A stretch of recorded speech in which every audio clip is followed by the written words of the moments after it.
बिस्मिल्लाहिर्रहमानिर्रहीम इय्याका नअबुदु व इय्याका नस्तईन। तो गाइज़ अब इस वीडियो में मैं एनर्जी प्रोडक्शन डिस्कस करने लगा हूँ, जो हमने लास्ट वीडियो में ग्लाइकोलाइसिस का डिस्कस किया था। इसके अलावा जो है ना वो पायरोवेट से जो है ना एसिटाइल कुएँ और टीसीजी साइकिल, उसको भी मैं अंदर ही डिस्कस करूँगा। लेकिन जब हम नेक्स्ट वो डिस्कस करेंगे साइकिल, तो आपको और क्रिस्टल क्लियर हो जाएगा। ठीक है, ग्लाइकोलाइसिस का मैंने बताया था 2 स्टेप थे, एनर्जी इन्वेस्टमेंट था और एनर्जी प्रोडक्शन था। एनर्जी इन्वेस्टमेंट में हमने 2 एटीपीज़ को यूटिलाइज़ किया था। मैं दिखा देता हूँ आपको, ये देखें, ये ऊपर वाला मैंने कहा था, इससे ऊपर जो था ना एनर्जी इन्वेस्टमेंट है।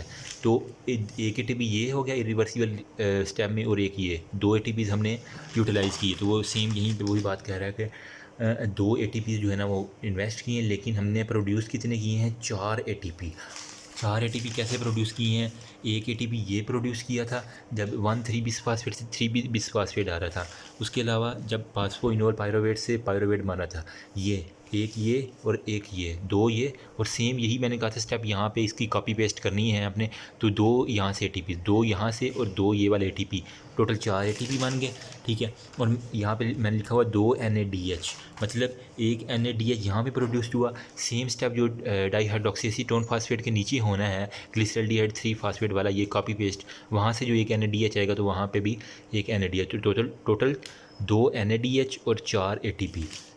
वही बात मैंने यहाँ शॉर्ट फॉर्म में लिखी हुई है। मैंने लास्ट वीडियो में बताया एक NADH से जब टूटता है, इलेक्ट्रॉन ट्रांसपोर्ट चेन के अंदर जाता है, तो हमें 3 ATP मिलते हैं। तो मतलब 2 NADH हैं तो 1 से 3 बनते हैं, तो 2 से कितने बनेंगे? 6 ATP जो है ना, अगर ये इलेक्ट्रॉन ट्रांसपोर्ट चेन में जाता है तो हमें 6 ATP मिलेंगे। सबस्ट्रेट लेवल पे 4 ATP हमें मिल रहे हैं। अब सबस्ट्रेट लेवल पे नेट 4 ATP थे। अब हमने ये तो किया टोटल कैलकुलेशन, लेकिन हम नेट करें 4 एटीपी जो यहाँ से हमें मिले हैं, लेकिन 2 हमने यहाँ पे इन्वेस्ट किए हैं, तो नेट कितने होंगे? जो है ना 4 में से 2 निकाल दो तो सिंपल 2 एटीपी हमें नेट मिलेंगे। टोटल की बात नहीं कर रहा मैं, नेट की बात कर रहा हूँ। नेट वो होता है जो हमें एंड पे हासिल होता है। 2 हमने एनर्जी इन्वेस्टमेंट स्टेट में जो है ना वो खर्च कर दिए हैं। 4 हमारे पास टोटल बने थे, तो 4 में से 2 निकाल दो तो नेट हमारे पास आ जाएगी 2 एटीपीज़ जो है ना वो हमारे पास रह जाएंगे। अब यही है, मैंने वो लिखा है 2 यूज़ हो गए थे एनर्जी इन्वेस्टमेंट में, 4 में से 2 निकाले 2 एटीपी। इंतहाई आसान बात है, जिसे ना समझे रिमाइंड करके देख ले। अब 2 NADH जो है ना वो ये वाले, ये मैंने कहा था 6 एटीपी यहाँ से बनती हैं, तो 2 NADH से 6 एटीपी बन गए।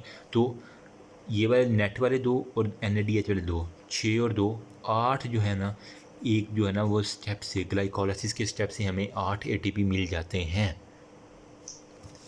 बिल्कुल इजी बात है, किसी को ना समझे रिमाइंड करके देख ले, ये चार्ट को स्क्रीन शॉट लें, गौर से समझें, इंशाल्लाह आपको समझ आ जाएगी। 8 एटीपी एक ग्लाइकोलाइसिस वाले स्टेप में। अब ग्लाइकोलाइसिस स्टेप से हमें क्या मिल जाता है? 2 पायरोवेट। ग्लाइकोलाइसिस ये होता है ना conversion of glucose into the 2 pyruvate in cytosol of the cell. तो 2 पायरोवेट हमें मिलने हैं। ठीक है, अब वही 2 पायरोवेट कहाँ जाना है? एसिटाइल कोए के अंदर कन्वर्ट होना है, उसके बाद फिर वो टीसीए साइकिल में। लेकिन जब एसिटाइल कोए में कन्वर्ट होता है तो एक NADH जो होता है ना, वो NAD जो है ना वो NADH के अंदर कन्वर्ट हो जाता है, तो वो फिर टीसीए साइकिल में एसिटाइल कोए जाता है।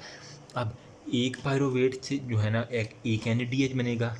ठीक है, तो वो एसिटाइल कुएँ के अंदर जाएगा। अब एक दूसरा पायरोवेट, हमने कहा 2 पायरोवेट बनते हैं, तो दूसरा पायरोवेट भी आएगा, उससे भी एसिटाइल कुएँ बनेगा, तो दूसरा NADH भी मिलेगा। मतलब पायरोवेट जब एसिटाइल कुएँ के अंदर कन्वर्ट हो रहा है तो हमें 2 NADH मिल रहे हैं, एक से एक, दूसरे से दूसरा। तो 2 NADH का मतलब हमें 6 ATP मालिक्यूल मिलेंगे। एक NADH से 3, 2 NADH से 6 ATP मालिक्यूल कैसे मिलेंगे? जब पायरोवेट कन्वर्ट होगा एसिटाइल कुएँ के अंदर। ये FSC के अंदर भी आपने पढ़ा होगा, रिवाइंड करें प्लीज़, समझने की कोशिश करें, बिल्कुल ईजी कंसेप्ट है, कोई इतना मुश्किल नहीं है। अब मैं TCA साइकिल के अंदर इंटर हो रहा हूँ। ठीक है, TCA साइकिल में क्या होता है? एक पायरोवेट जो है ना वो पायरोवेट था, एसिटाइल कुएँ के अंदर एंटर हुआ, एसिटाइल यहाँ से एक NADH बना था।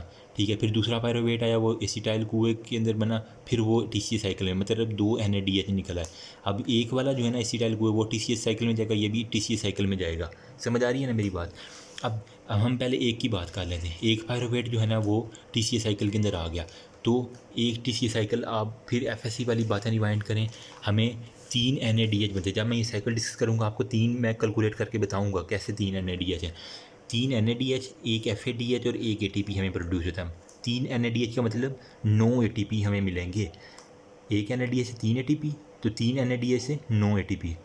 ऑक्सीडेटिव फास्फोराइलेशन के नतीजे में एक FADH से 2 ATP मिलेंगे, 9 इसके ATP, 2 इसके 11 और एक ATP ये खुद है 12, टोटल 12 एक पायरोवेट जो TC साइकिल में इंटर होता है तो 12 ATP हमें मिल जाते हैं तो कुल मिला के।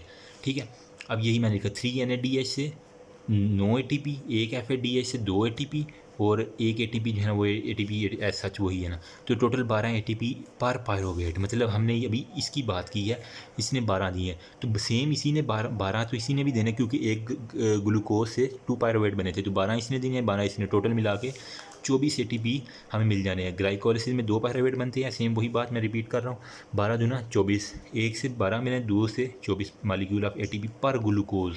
ये MCQ जाता है इन TC साइकिल पर ग्लूकोज से हमें 24 ATP। अगर पर पायरोवेट की बात करें तो 12 आप कहेंगे, 12 ATP पर पायरोवेट, 24 ATP पर ग्लूकोज मालिक्यूल। ये मैं MCQ पॉइंट ऑफ व्यू बता रहा हूँ। नेट ATP प्रोडक्शन अब कितनी होगी, मतलब हमने ग्लूकोज को जो एनर्जी यूटिलाइजेशन के लिए इस्तेमाल किया तो नेट ATP का कितनी होगी। हमने कहा था 8 जो थे ना वो ग्लाइकोलिसिस के अंदर, 6 जो है ना वो पायरोवेट जब एसिटाइल हुआ में, 24 हमने यहाँ पे बनाए हैं, 24 और 6 30 और 38 ATP जो है ना वो पर ग्लूकोज मालिक्यूल होंगे। ठीक है, अब मुकम्मल ग्लूकोज की यूटिलाइजेशन जब होगी तो 38 ATP मिलेंगे, लेकिन अगर TC साइकिल की बात करेंगे तो 24 ATP। ठीक है, ग्लाइकोलिसिस की बात करेंगे तो 8 ATP, अगर पायरोवेट से एसिटाइल कोई की बात करेंगे तो 6 ATP। कुल मिला के हमने नेट जो निकाले हैं ना वो 38 ATP पर ग्लूकोज मालिक्यूल। ये MCQ आता होता है। अब 38 ATP जो है ना, हमने कहा था कुछ सबस्ट्रेट लेवल पे होते हैं, कुछ ऑक्सीडेटिव फास्फोराइलेशन के नतीजे में होते हैं। जो सबस्ट्रेट लेवल पे हमने स्टेप किए थे, यानी जो इरिवर्सिबल स्टेप थे, हमें वहाँ से 4 ATP वहाँ से मिले थे और जो बाकी रह गए थे वो ऑक्सीडेटिव फास्फोराइलेशन, यानी जो 38 ATP हमने बनाए हैं ना उसमें से 34 जो है ना वो ऑक्सीडेटिव फास्फोराइलेशन में, 4 जो है ना वो सबस्ट्रेट लेवल से हमें मिले हैं, जो इरिवर्सिबल स्टेप थे वहाँ से ये मिले हैं। ऑक्सीडेटिव फास्फोराइलेशन 34, कुल मिला कर 38 ATP मैंने यूँ पूरे किए हैं। होप सो आपको समझ आ गई होगी। If you have any query you can ask me. दोबारा मैं बता देता हूँ, ग्लाइकोलिसिस में नतीजे में नेट जो था ना वो हमें जो 8 ATP मिले थे, 2 जो थे ना वो एनर्जी इन्वेस्टमेंट के अंदर खर्च हो गए थे, 4 ATP जो थे ना वो सबस्ट्रेट लेवल के ऊपर मिले थे, 4 में से 2 निकाले, 2 रह गए। ठीक है, 6 ATP जो NADPH से आए थे वो 8 कुल मिला के ये हो गए। एसिटाइल कुएं से हमें कितने मिले थे, 6, ये एसिटाइल कुएं से हमें 6 ATP, 8 और 6 कितने हो गए, 14 और जो TC साइकिल से 24 ये ATPs थे, 14 और 24 38 ATP। 38 में से भी 2 अगर डिवाइड कर दें मज़ीद पूछने में तो 4 जो थे वो सबस्ट्रेट लेवल से, जबकि जो बाकी 34 रह गए हैं वो कहाँ से आएंगे, ऑक्सीडेटिव फास्फोराइलेशन। होप सो आपको समझ आ गई होगी। If you have any query you can ask me. Thank you so much.